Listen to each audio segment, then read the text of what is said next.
This episode is sponsored by the Body Image Upgrade, a 30-day course helping you rebuild your relationship with your body.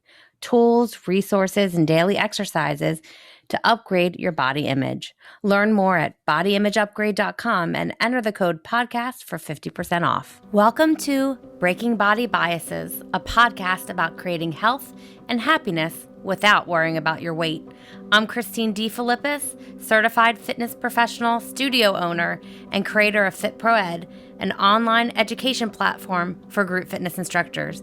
Join me every week as I interview fellow fitness pros, dietitians, wellness practitioners, and a wealth of others who are sharing their journey and helping to destroy diet culture. Welcome to episode 33 of the Breaking Body Biases podcast. This is Christine here, your host, and I want to first thank everyone who voted for us as part of the Podcasting Awards.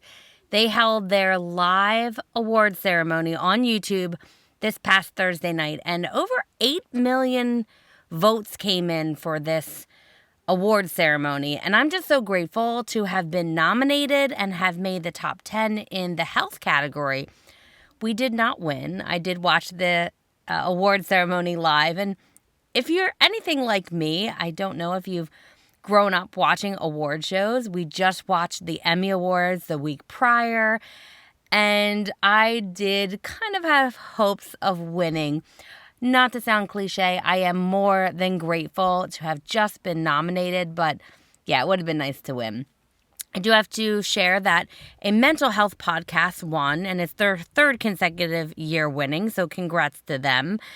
And at least a non-diet culture podcast won, because I think I would have been pretty sad if someone promoting, weight loss or diet culture in the health category won. So better luck next year, and I just wanted to thank you again for voting for us, for being recognized, and just from being on that award show, we did get quite a number of new people subscribing to our show, so I'm very grateful for that as well.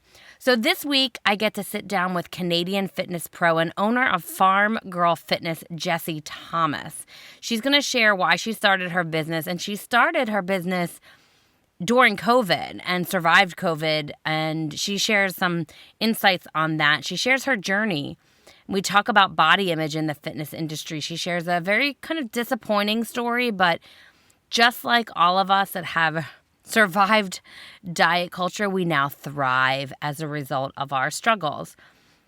She reminded me of a story that I don't think I've ever shared on the podcast when I applied to be a master trainer for a big fitness brand I will not share, and that I was told to lose some weight in order to represent the company because they sold clothing and they wanted their trainers to be aspirational.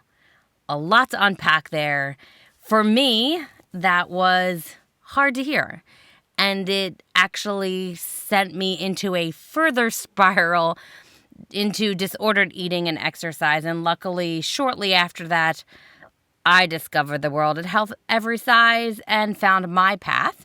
Much like our guest today, our struggles become our greater purpose. So in this episode, we're going to discuss diet culture. We're going to discuss toxic things that happen that need to be changed in the fitness industry, and how she helps her clients really connect more to their bodies. She shares some really amazing coaching strategies, so you won't want to miss that if you're a fitness instructor. Definitely some things that I'm going to borrow. So much great insight, so much great content in this episode. So let's get into the episode now. So welcome, Jessie, to the show. I'm so excited to speak with you today. Thanks for having me. Yeah, so I met you virtually, I guess, at CanFit Pro. You're a Canadian fitness instructor and a business owner. And I really enjoyed hearing your story. We all, mostly people that I've had on the show and people that are listening, have struggled with body image or weight and a variety of other things. And I love hearing, starting with our guest's story of how you got to where you are today. So can you share with our listeners your story? Yeah, I feel like there's kind of two parts to my story, like a pre-COVID and a post-COVID, which maybe for a lot of us now, we all have two parts to our story. First part of my story is becoming a fitness instructor in the first place. And that happened, the journey of that really started about 14, 15 years ago. I was newly married, had a new full-time job. Life was new and exciting, but also kind of getting out of balance, like for a lot of us when we come into new seasons in our life, right? And had not been making healthy choices, and went from being someone who played a lot of sports and was really active through school to all of a sudden not, and commuting an hour each way, working for horrible people, coming home crying. Everything was just kind of terrible, and had lost my fitness. And I realized one day I had to make a change. So I started going back to the gym, started taking group fitness classes, and I was like, this is where I need to be. Like, I was having like moments, like powerful moments in class. Like, to this day, I tell everybody, I remember the song that made me want to be a fitness instructor. And every time I hear it, I think I'm going to start crying every time. But it was really powerful. I realized how much I had missed physical activity, and how much I wanted to in turn help other people find that spark for their love of their health again. So oddly enough, as much as I've had a lot of moments where I have felt not good enough and perhaps not in the right position to start, that was a weird moment where I looked at the girl who was instructing, and I looked at her and I thought, I could do a better job than that. Which in hindsight is really funny to say out loud, because a huge chunk of the rest of the journey was me battling my self-confidence. But for some reason in that moment, I said, I can not only do that, I can do a better job of that. And so I went up to her and I said, how does someone get into this? Yada, yada, yada. You know, how many trainings and things later, became a group fitness instructor, worked for about 13 years with Canada's largest fitness company. So a typical big box gym, have taught probably thousands of classes by now, and then started to kind of fine tune it into more small group training and things like that along the way. The second half of the story is the post-COVID part, which is I, like a bunch of other people, lost my job during COVID.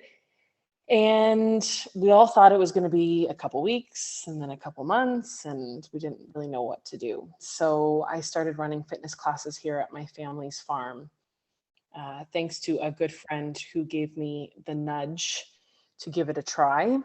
I didn't think anybody would come out here and visit us on the farm, but it turns out they did. And we were able to create an outdoor fitness space that allowed hundreds of people to keep their fitness and their wellness in check, including their mental health over a very tough time. We expanded quickly and grew in popularity quickly, and have transformed part of our barn here at our family farm into an indoor studio. And we also run outdoor classes year round because of some of the facilities we have here. So that's kind of our claim to fame. We're very proud of the fact that we're a COVID business. We were able to stay open when a lot of people closed. And it's this, yeah, the second part's really the last year and a half, but it's been a really big past year and a half. So there's Yeah. a lot more to that story. Yeah, it has been a very interesting year and a half. I've seen a lot of fitness studios close. And like you mentioned, a lot of the big box gyms had to let a lot of instructors go. And it's our passion to teach. And we know the clients, the members, the students, participants, they need that, like you had mentioned, that mental health connection. And, obviously fitness, our physical bodies, we need to move, but that missing piece of not having the fitness classes and the connection, you were able to keep that going with outdoor workouts. And I love the name of your business, because you said that you moved to your family's farm, and that gave you the ability to have a lot of people and do outdoors, and it's Farm Girl Fitness. That's right. Yeah. Exciting. And then you said you're indoors, you're able to be indoors now, right? Yeah, so last year in November of 2020, we opened the indoor part of our studio. So again, not really knowing exactly just where things were going. We knew we wanted something indoors, and it was actually my dad's suggestion to convert part of the barn into a studio. So we converted 4 horse stalls into a studio, which I know if you hear it, it sounds terrible. People's vision of when I say this does not match up with the reality. So feel free to visit the website and see the pictures. But it's just a great little 8-person small group training studio. We have boxing, we have TRX, we have heating and air conditioning. People ask me if we Yeah. have it, and I'm like, okay, it's not like just a barn. But the point is, we were able to open in November of 2020. Unfortunately, we had to shut at the end of December 2020 due to another stay-at-home order here. So the majority of the winter, actually, we were closed. And that's when we asked our members, do you want to go outside? And to give context, I live in Southern Ontario, Canada. So winter, no, we don't live in igloos here, but we definitely have a good winter. And the members said, yeah, we'll do it. So we actually have a facility outside. It's called a round pen. It's like a giant gazebo where we used to ironically exercise horses. And Oh, now we wow. get to exercise people. We were able to set up TRXs in there. We were able to cover part of the openings to just cut down on the wind and the snow. So this meant that everybody was dry feet, no snow coming in, out of the wind a little bit. And we had a sand bottom so that the ground didn't freeze. And that went over so well. Even in minus 15 Celsius was our coldest workout. Even in the cold now, I'm getting questions from members. Are we going to do that again this year? And that's the best. The person who suffers the most in that is the coach, Yeah. because you're not actually exercising, you're just coaching them. But they loved it, and we're definitely going to do it again. Wow, you really created like an environment that they're asking you to go back to. So that's really exciting. And that's what group fitness is supposed to be about, like connecting with other people and connecting to fitness, but like that community.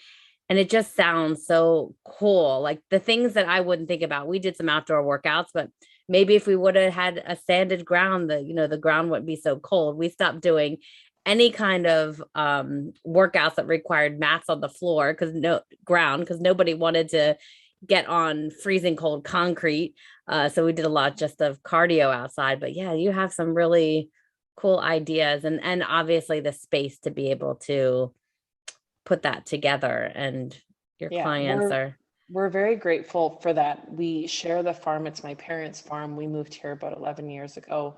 And a lot of this was at my dad's suggestion and help. He's been an entrepreneur his whole life and was just super excited to help me out. So a lot of those good ideas are attributed to him.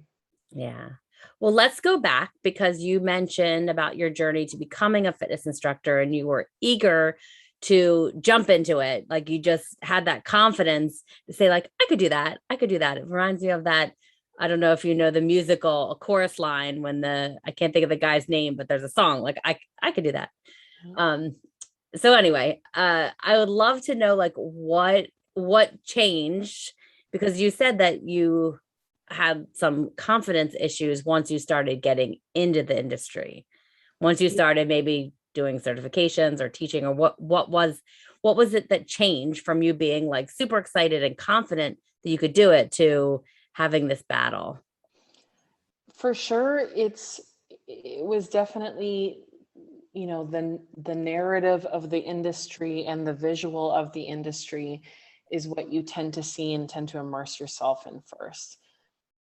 Full disclosure, part of the reason I was so excited to partake in the journey was because I was excited to get paid to work out. I had lost some weight after gaining some unhealthy weight due to stress and overeating. And so I kind of entered it with a similar view, like coming from that place. And looking back now, I see that that's not always the number one reason, obviously, for things. But at the time, I have to admit, I kind of came from that place. Then you get into working with other people who tend to have a certain look to them. And I kind of reverted back to like my old high school self, where I just felt like a little bit like I didn't belong. So I remember back in high school, I again played on sports teams my whole life, and so glad that I did, because I always say it saved me when coming to body image. But I remember chatting with my friends, like most teenage girls, how much do you weigh? How much do you weigh? How much do you weigh? Well, I'm about 5'9" and a half. I'm probably about 210 pounds right now. I'll admit I don't look like what most people would say is a typical 210-pound person, but in high school, I was, I hit 5'9" in probably grade 9 and sat around 165. Well, that was huge in comparison to all my friends. And I just felt like I didn't belong. It had nothing to do with, but how do you feel? How was your health? Like none of these things. It was just like, I don't belong. I look different. I'm taller. I'm bigger. Now, here's the thing, being taller and bigger was actually my advantage in playing sports in high school. It's kind of why I was good at volleyball and basketball and all these other things. But I kind of felt then, like when I entered this fitness industry, like the same kind of thing. Like I just looked around and I'm like, nobody really looks at me. Nobody on my training videos looks like me. Nobody in the advertisements looks like me. Like not even close. And after a while, you just kind of start to think like you should be aspiring for something else and working harder. And maybe people would take me more seriously if I looked a certain way. Meanwhile, people already were taking me seriously. I was a good instructor doing a good job. It's not because anyone had said anything to me, even, but there was kind of this gentle suggestion all the time that you might want to look for something different. And I have to admit, a part of the story too, and part of even what led up to this second chapter, let's call it post COVID, it was probably about 2017. And I applied for a job to be a national trainer for a certain program that was near and dear to my heart. And in the group fitness world, as a lot of people listening might understand, it can kind of be hard to know, like, what's the next thing? What's the next step? Where do I go from here? And as someone also who has a really bad back and has had many times I have had to stop and rest, even though I didn't want to, I viewed this job as like the next thing and something to aspire to, something where people would say, look at her, they look up to her, they appreciate her, she's good at what she does. Because there isn't really like awards or recognition or anything for being a good fitness instructor, not in the typical sense. So part of applying for this job was that I had to film myself teaching the class I was looking to teach on a national level. And that class involved weights. And I worked so hard to perfect everything. Not only what I said and how I coach, which I felt was my strength, but I had to work really hard to get the weights to a certain spot. And I was recovering from a back injury at that time, probably a sixth back injury. Probably was maybe a year out from that, was doing okay. But I remember training for this thinking, I'm probably going to push myself to the limit to get this on film. And then I got to dial back because I know it's not good for me. So I apply, I get turned down, which, okay. And I respond by saying, thank you. Can you please send me some feedback on my video? I would love to know what I could do better next time. Again, most group ex-instructors appreciate the idea of feedback. And the response was, your weight selection was not big enough on these 3 tracks. And I just died a little inside.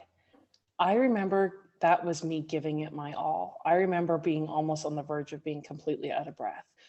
I remember thinking, this is good and worth it. And somebody said to me, your best physically was not good enough.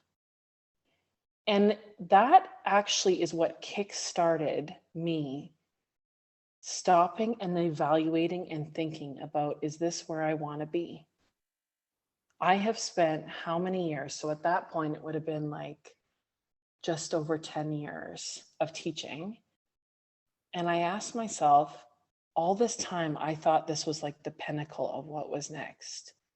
And you, just in a good way, burst my bubble to help me realize, lady, that perhaps this is not the culture and the people and the company that I thought it was.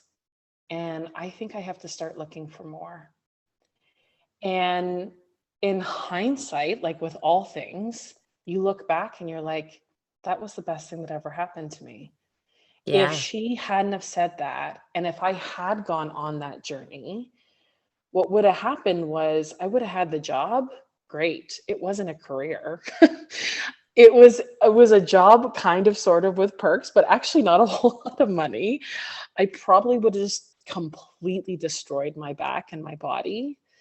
And I probably would have gotten stuck in that space. And I can pretty much guarantee that I would not have opened my business like I did in the summer of 2020, which I am beyond grateful and proud of. It's funny how the way you start and the way you finish as you go through, you start to see what's most important. And yeah, I credit that woman's poor response partially to being where I am now. Yeah.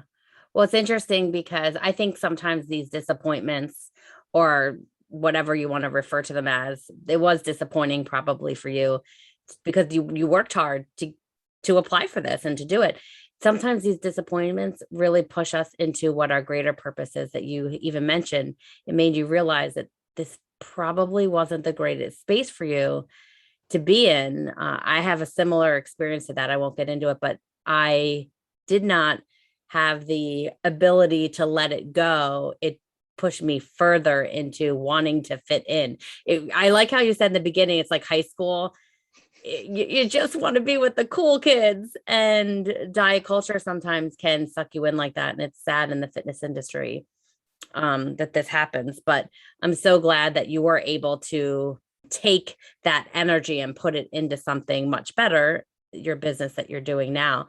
Let's talk a little bit about the fitness industry and body image and fitting in. You mentioned earlier about not seeing people that look like you in videos and things like that. What do you think needs to change in the fitness industry for someone to have a better journey? I mean, all of our struggles kind of make us who we are, but it would be great if some newer people coming in the industry didn't get beat up the way that we did. So what would you recommend in the fitness industry? I think there's, for in so many industries, we love to put people in boxes, right? And you're this box and you're this box. And the fashion world is the same way. And I'll use that as an example because there could be someone listening who kind of somewhat looks like me. There's quote unquote normal sizing and there's plus sizing. I don't look like either of those. In the fitness industry, there is quote unquote normal sizing, extra fit, and there's nothing else. Yeah. And the odd company in the last few years has tried to like throw in a plus size gal in the background to do the low options.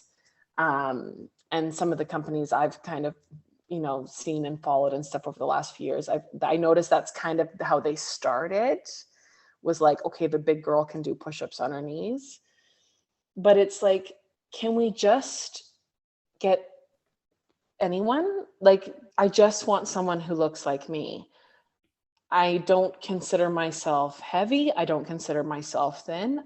Newsflash, I don't think of myself that way anymore in any box. So how about we lead from talent? And that's what was so upsetting for me, going back to the word disappointment, when I got that response back, that the reason I was not being considered was because the weight on my bar was not enough. That hurt more because I can't fix that. I wanted to write back to that woman and say, like, this is what it is. Aren't we trying to show people that you can take options and that's okay? Aren't we telling people from the stage to listen to their body and adjust as that we go? Is this really what we think, like, why people are coming to class because of how much weight I have on my bar? That tells me you could be a terrible instructor, but you have weight on your bar and people will love you. How about we focus on talent? How Yeah. about we focus on creating people that are relatable beyond the way they look, but by how they interact with other humans, how they treat people, how they look people in the eye, how they smile? Like, nobody cares. Think of the top 5 closest people in your life. Are any of them your friends because of the way you look? No. Do you have friends because of the way they look? No. So why do we keep going back to this? I just wish there'd be more of a focus on talent in the industry as opposed to looks, because that is actually what would get more people moving. 100%. So many more people would see themselves and be inspired to and feel welcome and feel like there's a place for them. I like how you said that the weight on your bar versus how well you coach. So to me, that sounds like they're selecting people that are just like weightlifting competitors. There's no teaching, like you were mentioning about the coaching skills and about actually being able to communicate and connect and all that. That should be the most important thing of that they do as far as teaching, not how heavy they lift. I think about that too. Like I train dance fitness instructors, and oftentimes people say, "Oh, I'm not a professional dancer." Like, you don't have to be a professional dancer. You need to be able to cue and be on beat, and there's so many other things you have to do. But like, you're not trying to be J-Lo. You're not performing. Like, that's the other thing. We're not performing. We're teaching. Yeah. Yeah. So much to unpack there with not just the way we look, but our strength and I hate to put like ability, because it's not really ability, because there's going to be a different people just lift different weights. People are stronger. People are just we're just all different. And just because you can lift more weights from me than me doesn't mean that you're more fit than me. Yeah. And when I thought about it afterwards, because like this bugged me for ages, like it just ate at me for so long. And then I looked back and I was like, okay, but look at what they've given you over the years. Why would you expect anything different? Look at what you have been taking in visually for the last 10 years. Why are you now surprised that their response is kind of that way? So no, of course, she didn't say anything about the way I looked. I don't think anybody is dumb enough Yeah. to go there. Maybe there is still people, but it just showed what was more important. And you know what? I think all of us, and perhaps as fitness instructors, when we get started for one reason, but maybe it is worthwhile every year to be like, okay, but what is important to me? Why am I here? What are my values? What am I trying to get across? And if your thing is a strong look and, you know, looking or performing a certain way, okay. But there's this thing called time and age, which comes for us all.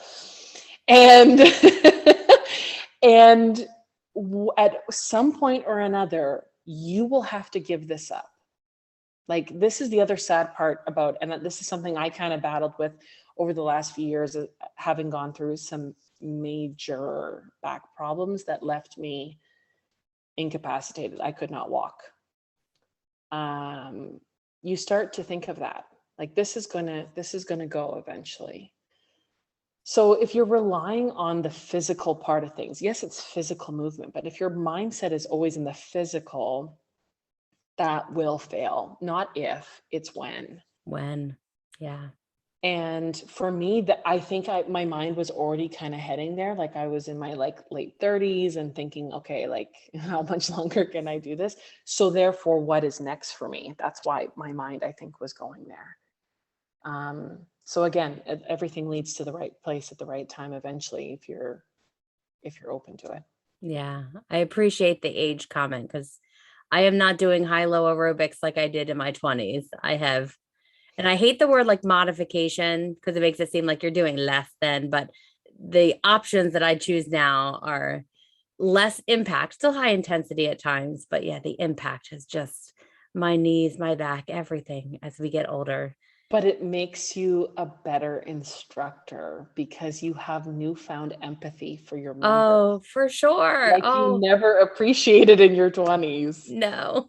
Oh, I don't even want to look back at my 20s and I just feel bad for some of the classes I taught that, like you said, had no empathy for anyone not 20 years old Yeah.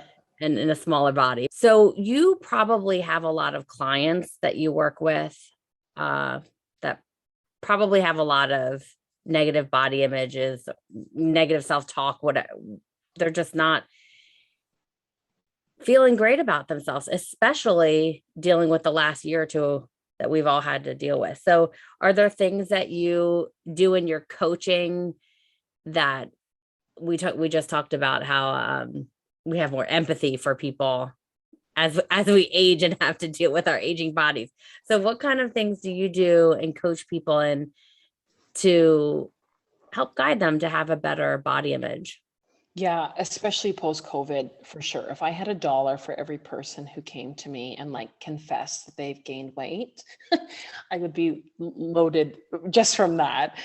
I feel like people need to, like, it's their way of being like, be nice to me, go easy on me. And I just say, like, it's okay, you're loved, it's fine. There's really like three main things that I keep coming back to. And I find these have become even more important to me now that I own a business that has a brand and that my face is behind that brand. It's something really important to me. And as I start to bring on other coaches, I'm letting them know this is a part of who we are. So if you want to work here, you have to be on board with this because it's actually what we're becoming known for. I find one of the things that's really important is number one, set the tone from the get-go. So from your intro to perhaps your class, your intro to meeting somebody one-on-one, your core values, your website, and by extension, of course, everything you do on social media. Set the tone from the get-go about what is important to you and what you stand for. So for me, when somebody new comes to the class, I say, awesome, I am so glad you're here. The hardest part is over. You got in the car and you got here. Now there's three rules. Number one, have fun. Exercise is a joy and a blessing, and not everybody gets to do it. So I want you to appreciate your movement. A second thing I tell everybody, rule is you got to listen to your body, and I explain what that means. And the third thing I say is you've got to really talk about yourself the way you would want to talk about others, which kind of gets to one of my other points, which is to really kind of stop them in their tracks with their language. So we have a rule here at Farm Girl Fitness, and it sounds harsh at first, but go with me.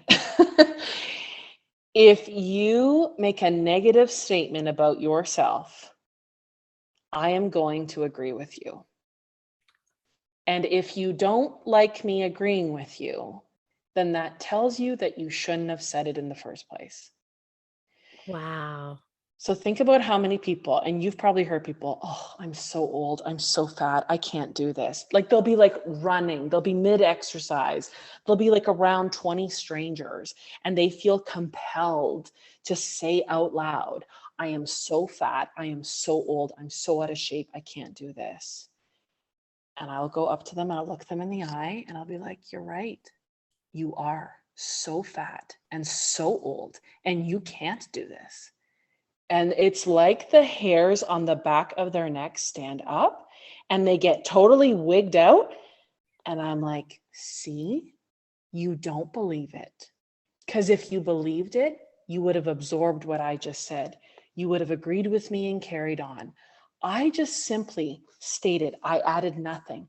I repeated exactly what you just said, and your ears didn't like it. So if that's the case, you're going to stop saying this stuff out loud. And I'll say to them, listen, I know that you're still going to think it. I know you are. That's fine. Let's just start with this. Don't say it out loud. Start there. I said, that's what I did. I made a commitment to myself one day. I was sick and tired of hearing myself. And I said, I'm just going to stop saying it out loud. And then when I started saying it in my head, I said, okay, now change it. I hear you, but I'm going to flip it. And then I did that. And then the messages went away and the words went away and the negativity went away. And so now what happens when somebody comes to one of our classes and somebody in the group goes, oh, I'm so fat, I can't do this. The group says, hey, nope, you're not allowed to say that. Nope, no, you're not allowed to say that. Jesse's going to get after you. Oh, wow. The first day I heard them kind of like do the thing for me, I was like, my job is done. They're doing it for each other. It's amazing because they're seeing the benefit of it and they know that it doesn't make sense. So it's kind of like 2 points in one there. Set the tone from the get-go. The way you introduce your class, tell them what you expect of them. Feel free to use this little coaching tool if you feel like it helps. 100%. I'm stealing it. That is genius. Genius. And so that's definitely like one of the second tools I do is flip it back on them, help them to appreciate that neuro-linguistic programming is a real thing. And the words you say and the message your ears hear back matters. And then the third thing I'd say is definitely like coaching language while you're in the workout, especially for people who might be working with other coaches or bringing other people on their team. This is something that we've got to often talk about because a lot of us have habits. If you're a longtime instructor, if you started instructing, you can define what way back is, but you might have these habits and not even realize it, right? So we all have heard terrible things like, earn your dessert, weekends coming. I used to be a huge fan of like Biggest Loser and like last chance workout before the weigh-in. And I used to think that was great. Your language, what you talk about, but most importantly, what you don't talk about almost becomes like a subliminal teaching tool. So of course, what you say, as we've mentioned, is important and matters, helping people to appreciate their strength. But can you help somebody appreciate their strength without pointing out how their body looks? So guess what? You are going to see your clients one day all of a sudden have a tricep that they didn't have before. It's true. But more importantly, they're doing a full range tricep push-up that they couldn't do a month ago. So just being conscientious of for sure what you say and the things you don't say. What will happen is people who are with you consistently, they'll start to realize, I don't think about my weight when I'm around her. I don't think about my looks when I'm around her. The best coaching is actually the stuff that people don't appreciate it. Almost it's subliminal. Like it's the stuff that if you were to set them aside and say, why do you like this coach? Could they articulate that it's because you don't talk about diet culture and body stuff? No, they probably wouldn't define you as a good coach because of that. But if you pointed it out, they would be like, oh yeah, that's why I just feel comfortable when I'm there. So it's a conscious effort for something that you want people to feel comfortable and come naturally, if that makes sense. Yeah, for sure. This has been so great. So many nuggets, especially in that last little section, that how you coach with your clients. And I see why you've built the brand that you have and why you have clients wanting to come to you. And I am 100% stealing that little trick, that coaching trick. I think I need to implement that with our instructors as well, and have the reaction that your clients have, that you have that group mentality, that they're all supporting each other. And it's just a wonderful thing. I think we're going to see a lot of shifts in the industry, having more people like yourself doing this work. And I'm just excited. And I will put your information in the show notes how they can see your farm. I do have to say I've seen the barn and I didn't even know it was a barn. It's beautiful. Like it didn't look like a typical Yep. barn to me. It's really nice. So before we close out, I did want to ask you a few quick questions. We always ask all of our guests some quick fire questions. So your favorite way to move your body? The answer has definitely perhaps changed over the years. I've started off really enjoying lifting weights and athletic movements because that's kind of where I came from. But a few years ago, I decided to take on a dance class certification. I taught a dance program. Never in a million years would I have thought that that would have been one of my certifications, but dance has shown itself to be one of my favorite things. I was recently at a wedding and there just was some great music and I felt the choreography coming out and I'm like, tone it down, Jess. Nobody wants to see choreography at a wedding. But it's just one of those things where it is literally the most freeing thing for me that I can do for my body. Dancing is very freeing. I agree with you on that one. One of my favorite workouts. Favorite way for you to practice self-care? I laugh at that slightly because I'm still figuring that out. I guess the first thing that quickly comes to mind is actually saying no to things. Yeah. So I would love to say my self-care is bubble baths and candles and deep meditation. It is not. In a perfect world, I'd love it if it was.